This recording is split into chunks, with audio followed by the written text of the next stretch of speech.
Hello, Jeff Zwarenk, and welcome to Science Faith Connection, the segment of our show where we explore important scientific and philosophical ideas and see how they relate to the truth of Christianity.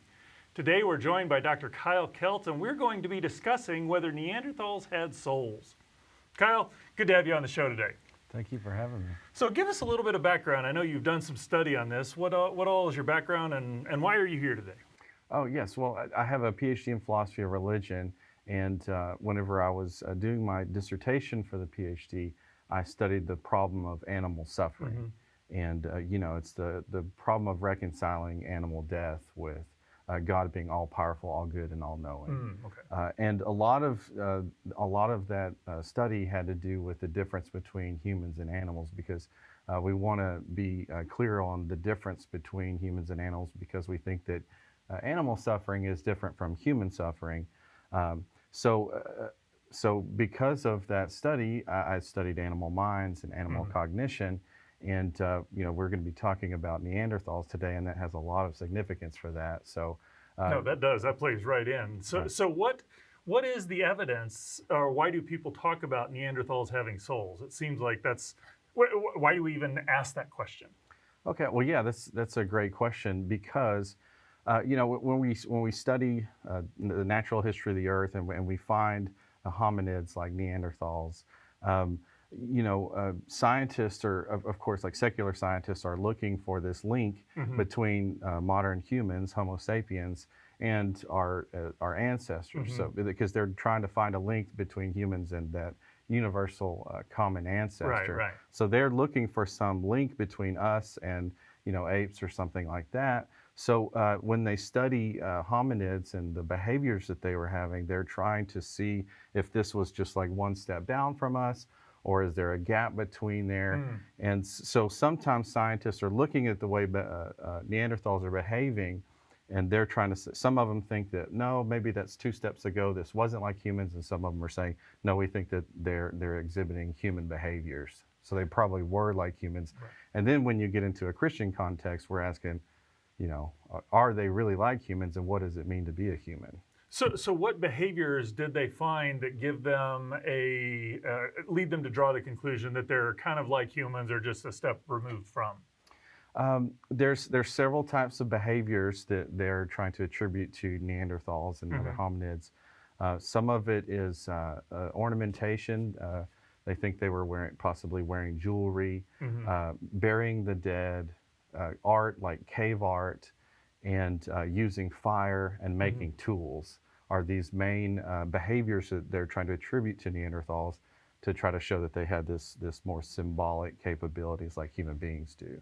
Because presumably the symbolic is one of the things that would distinguish us, or what we would argue distinguishes humans from all the animals. So if the animals are having symbolic behavior, that would make that connection tighter. Yes, for sure. So, how strong is this evidence for symbolic, soulish behavior in Neanderthals and maybe even some of the other hominids? Well, there's 2 main issues with the evidence. If the Neanderthals were here today, it would be a lot easier. We could just ask them, or just observe them and see if they had language, see if they had these more symbolic capabilities. But since they're not here today, all we have to go off of is the indirect evidence that we find in archeology and in the natural history of the earth. So we're looking at indirect evidence, and there's issues with what we find. Sometimes they're attributing advanced tool use to Neanderthals. Issues with that, it's hard to make a really hard conclusion that that's the only conclusion you can reach, that they were using these advanced tools. Because when you find a tool at some location, an issue is that Neanderthals lived alongside human beings at one point. Yeah, it was like about 200,000 years to maybe 40,000 years ago. Oh, yes. For Neanderthals? I think so. Okay. They're coming, what was it, like 350,000 years ago to 40,000 years ago. And we think human beings got here around 100, Homo sapiens sapiens, 150 to 100,000 years ago. Right.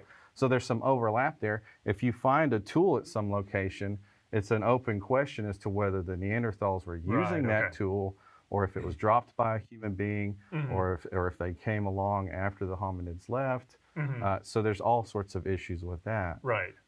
Other things that have been attributed to them is like maybe they made instruments. Okay. For example, they found what they thought were bone flutes. Mm-hmm. At first, they saw these holes in these bones, and they Mm-hmm. thought, well, the Neanderthals must have been using these as flutes or musical instruments. But upon further study, they found they think it was more likely just to be animals coming across the okay. bones and biting into it. So there's a lot of issues with determining and making hard conclusions as to what the evidence that we see really warrants. Okay. So there's this question of, does the evidence actually point to that was Neanderthal behavior, or might it have been something else? Yes. So if it is Neanderthal behavior, how do we as Christians, does that cause problems for us, or how do we think about that? I don't think so. So even if we really think that they were using tools, they had a little bit of art or jewelry or some of these other activities that would seem to indicate that they had symbolic thought.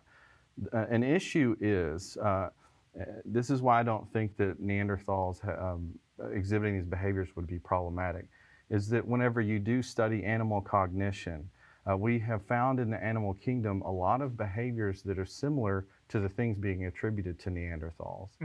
So, one of my favorite examples is the bowerbird. It's a type of bird that builds this really intricate nest in their mating rituals. Right. And if you came across one of these nests, you might assume like some child or maybe some like skilled artist was there making these really intricate nests. But they not only make these nests on the ground that are really amazing as it stands, but also they decorate them. Right. Okay. They'll go find flowers or other objects that are certain colors, and not only do they bring them back to the nest, but they'll arrange them according to color and all sorts of different patterns. They'll chew up flowers and then spit that out to use as paint to paint their nests. Okay. I mean, it's just pretty elaborate behavior. Yes, yes. In apes, we see that they understand, they can predict wildfires. They know what fire is, and they interact with it in certain ways.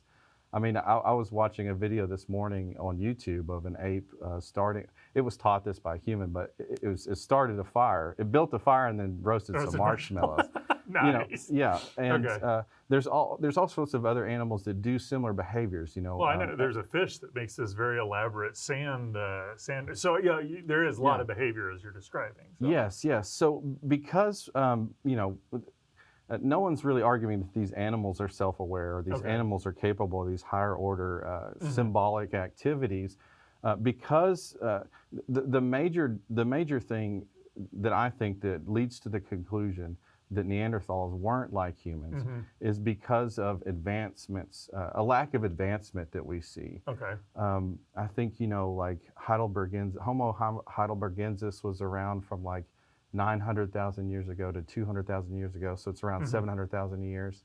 Neanderthals are around, like we said, about 300,000 years. Right. But when you look at all the evidence we find, they had these rudimentary tools, but there's no evidence of an advancement of culture. There's no technological improvements. They just use the same old tools the whole 300,000 years. Okay. I mean, that's a little oversimplification, but that's basically what you see. There's no advancement. So it sounds almost like an innate ability rather than a learned creative ability like we would see in humans. Yes, because, when humans show up 100,000, 150,000 years ago, now today, we started from scratch. Now today we've got the atom bomb.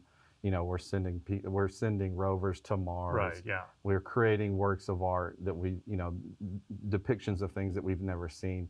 All of and we have language, of course, and technology. So all of this is proof that we have symbolic thought.